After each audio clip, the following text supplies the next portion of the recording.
ये एक तरफ से दो या तीन चीजों को बताता है। एक तो फैमिली पॉलिटिक्स का अंत बताता है ये, नेपोटिज्म, हालांकि नेपोटिज्म सब जगह पे था, ये बताता है कि इसके खिलाफ वोट था। और थर्ड, कि आपको जमीन पर लेकर लड़ना होगा। और जो मैं सुबह से और इतने महीनों से एक बात कह रहा था कि किसी भी को सियासत और गणित में किसी भी आंकड़े को अगर आप शून्य से मल्टीप्लाई करो, उसका नतीजा शून्य ही होगा। और राज ठाकरे जी महाराष्ट्र की राजनीति के शून्य थे। रूबिका जी, जो डिसप्रपोर्शनेट कवरेज राज ठाकरे जी उनके नेपो बच्चे को मिला है, इससे आपके कुछ पत्रकार सहयोगी जो महाराष्ट्र को कवर करते, उनको सोचना चाहिए कि क्या ये जायज कवरेज था। किस तरह की बातें राज ठाकरे जी कर रहे थे, किस तरह की गलत बातें कर रहे थे।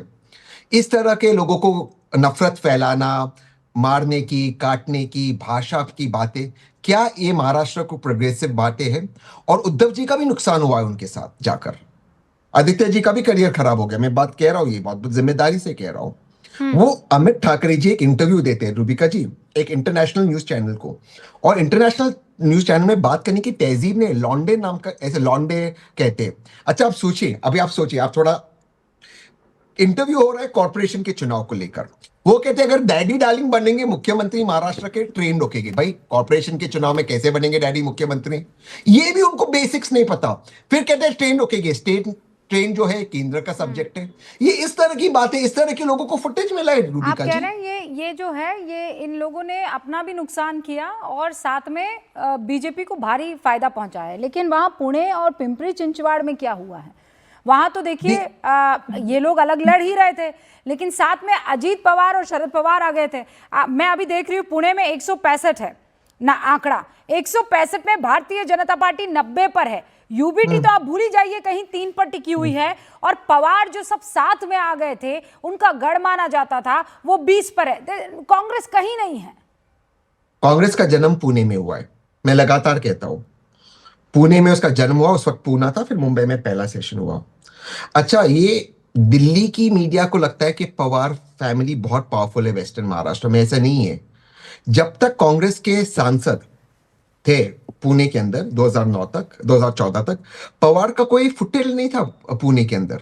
ये तो 2014 के बाद ये पावरफुल हुए और उसके बाद बीजेपी आई। अरे वो प्लीज, तो मैं बता रहा हूं आपको, लेकिन क्या करें कांग्रेस ने तहसीन, उसका क्या करें कि जन्म वहां पर हुआ है। और आज वो आप छोड़ लोग दीजिए, पूरा इंडिया ये पवार का गठबंधन भी मिलाकर, फैक्टर ओवरहाइट थे। पूरा ये पवार इंडिया का भी, गठबंधन मिलाकर 10 सीटों पर है। मैं वही कह रहा हूं, इसकी ये पावर फैक्टर भी ओवरहाइप्ड है। लेकिन कहीं ना कहीं जो सबसे बड़ा नुकसान है कांग्रेस को हुआ है, और कांग्रेस को आत्मचिंतन करनी चाहिए। रूपिका जी, आप नेशनल पॉलिटिक्स को कवर करते हैं जैसे आप लोकल पॉलिटिक्स को कवर करते हैं।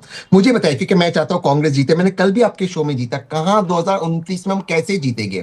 किस राज्य में हमें सीट्स मिल रही? Uttar Pradesh 80 seat, Bihar 40 seats, Maharashtra 48 seats, West Bengal 42 seats, Tamil Nadu 39 seats. इन 249 सीट्स में से हमें कितना मिल रहा है कि हम सरकार बनाए, अच्छा, अगर हमें लेकिन भाजपा को हराना है? ओके, हम कांग्रेस पर डिस्कशन करें उससे पहले ये भारतीय जनता पार्टी जो इतिहास रच रही है तहसीन, मैं जब वहां आंकड़े देख रही हूं, 227 में से 211 के इस वक्त रुझान दिख रहे हैं। बीजेपी अकेले अपने दम पर 95 वार्ड्स पर बैठी हुई है। यानी अभी और जो है मेरे ख्याल से लगभग 16 सीटों का रुझान आना बाकी है, आंकड़ा आना बाकी है। तो ये अकेले अपने दम पर 100 पार करती हुई दिख रही है। हो भी सकता है ये काम। होगा, होगा, क्योंकि ऑपोजिशन कहां था। मैं यही बता रहा हूं। देखिए, ये जो चुनाव के नतीजे, इससे आपको हैरान नहीं होना चाहिए।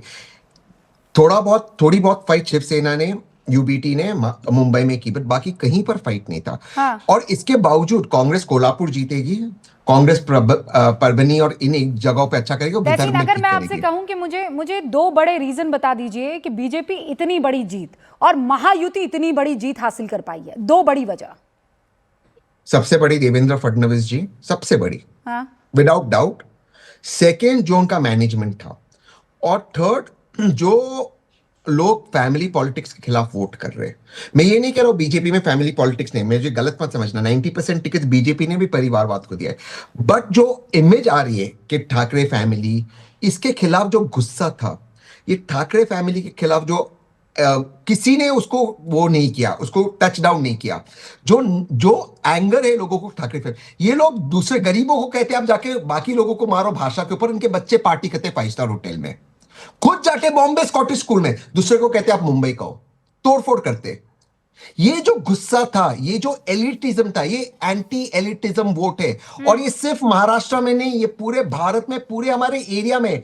जो नेपाल में वोटिंग था, मैं भारत की तुलना बिल्कुल नेपाल में नहीं कर रहा हूं, मैं जो यंगस्टर्स का फ्रस्ट्रेशन कह रहा हूं वो एलिटिज्म के खिलाफ है। हाँ। जो जो एलिटिज्म के खिलाफ एक गुस्सा आ रहा है, क्योंकि नेपाल में नहीं, डेमोक्रेसी नहीं पर है। परिवारवाद तो इससे पहले भी था ना। 25 साल तक यही एक परिवार था जो बीएमसी पर काबिज था, है ना। अचानक ऐसा क्या हुआ कि परिवारवाद से दूर हटते जा रहे हैं वोटर्स, और उनको अब यकीन नहीं रहा है, जबकि दोनों भाई सोशल साथ मीडिया, आ गए।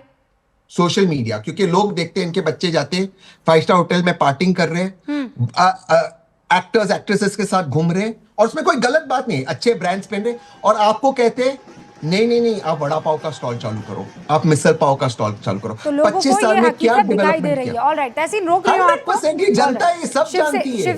शिवसेना शिंदे गुट से भी हमारे साथ उनके प्रवक्ता जुड़ चुके हैं, अनिल त्रिवेदी जी। उनका मैं रुक कर लेती हूँ। अनिल जी, एक तो खूब सारी बधाइयाँ आपको, ये तो गजब कर दिया आपने। मतलब दोनों भाई साथ आ गए, फिर भी वो कमाल नहीं कर पाए, और आप पूरी शिवसेना लेकर वहां बीजेपी का कमल खिलाए। आपकी जानकारी के लिए, कमाल हमने नहीं किया है, मुंबई कर की जनता ने कमाल किया है, और हम उनके प्रति आभार व्यक्त करते हैं। महायुति का जो ये प्रचंड जीत होती दिखाई दे रही है, इसका मूल कारण है विकास, स्थिरता और निर्णायक नेतृत्व के लिए जनता का स्पष्ट जनादेश है। यहाँ पे कोई त्रिशंकु की बात नहीं हो रही है। आप कह रही हैं कि बीजेपी 100 के पास पहुंच रही है, हाँ। क्योंकि उन्होंने 137 सीटें लड़ी थी। अभी भी जो रुझान आ रहे हैं, अभी हम रुझानों की तरफ ही बढ़ रहे हैं। जहां पर आप यूबीटी को 57 दिखा रहे हैं, उसमें से 68 ऐसी जगह थी जहां पर शिवसेना और यूबीटी डायरेक्ट फाइट में थे। तो वो अभी रुझान आते आते चित्र और बदलेगा, और एक बार इस नतीजे में फिर एक बार साबित हो गया कि मुंबई में असली शिवसैनिक जो है वो किसके साथ खड़ा है। आपने देखा विधानसभा में 288 में से 232 जगहों पर ये बताइए ना, बाला साहेब ठाकरे के एक भतीजे और दूसरे उनके सुपुत्र दोनों अलग हुए थे उन्हीं की आंखों के सामने, और दोनों एक बार फिर साथ आ गए। मराठा वोट उनको क्यों नहीं पड़ा? आपकी जानकारी के लिए, अगर ये दोनों भाई अलग ना होते तो बाला साहब, विश्वास मानिए, 10 साल और जी जाते। बाला साहब तो इनकी आत्मकलहता के कारण ही उनकी मृत्यु हुई। दो भाई, आपकी जानकारी के लिए, आपको ये रूबिका जी आपको मालूम होगा ही कि नहीं मुझे मालूम नहीं है, उद्धव जी की माताजी और राज ठाकरे जी की माताजी दोनों बहने हैं। हाँ। श्रीकांत ठाकरे जी और बाला साहब ठाकरे जी, ये दोनों भाई हैं। उन दोनों बहनों के साथ में, उन दोनों बहनों मीनाताई ठाकरे की शादी बाला साहब जी के साथ हुई।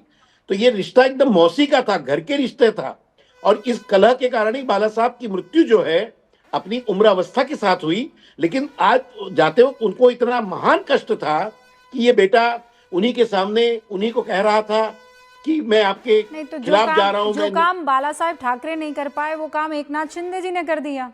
दोनों भाइयों को एक कर दिया, लेकिन दोनों भाइयों के हाथ से तीर और कमान तो ले गए ना वो। तीर कमान